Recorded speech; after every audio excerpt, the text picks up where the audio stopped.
Today is 2 March 2022. Russia has invaded the Ukraine, and it's been more than a week. Every morning when I wake up, I ask Google for the news, and I hear the latest reports on what's going on. And yesterday was the first time that I was really upset about what was happening, and I cried as I listened to the radio talk about how nuclear war is a possibility in the short future.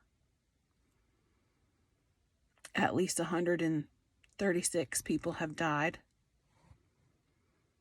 13 of which were children, probably more, probably lots more.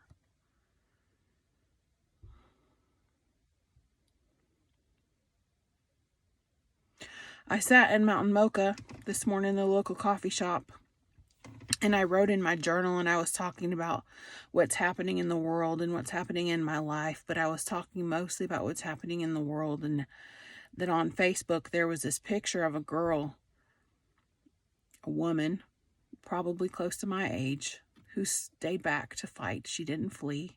So many people are fleeing. There's 600,000 people that have fled from their country to go to neighboring countries to keep their families safe. I can't imagine fleeing. I would stay and fight.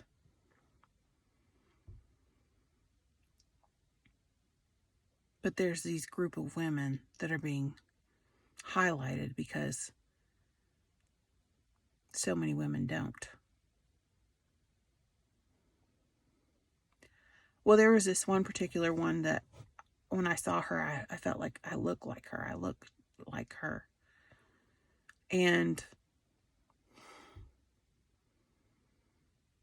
I'm proud of her, and I want to pray for her, and I'm thinking about her.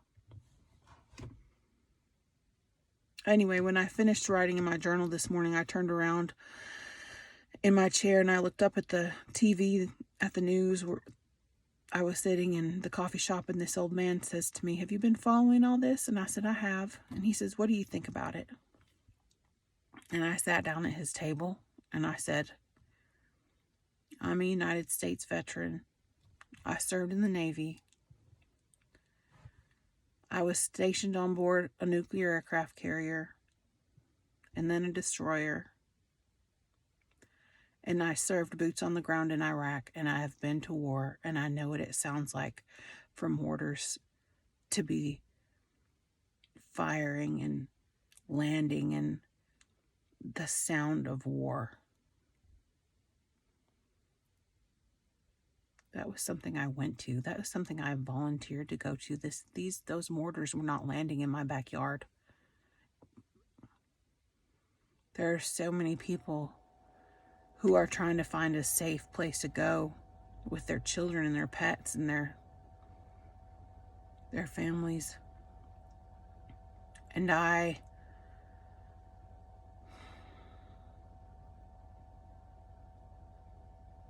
told him that I was real familiar, that this was real serious, and that I don't think very many people around here understand what that means. It's just something going on over there. But I understand. He asked me some questions about my time in the service. I told him that I served for 12 years.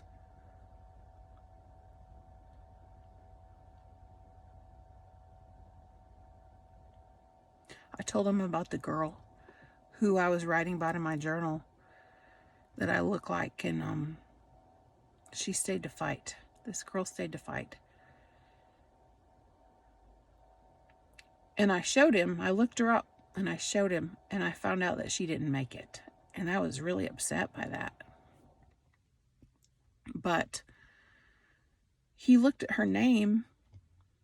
Her name was Irina Zvala.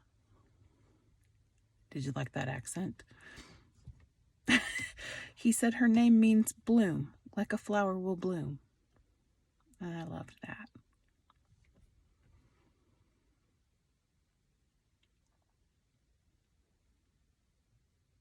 And I cried with an old man in a coffee shop today because the Russians have invaded Ukraine, and it's a real shitty situation.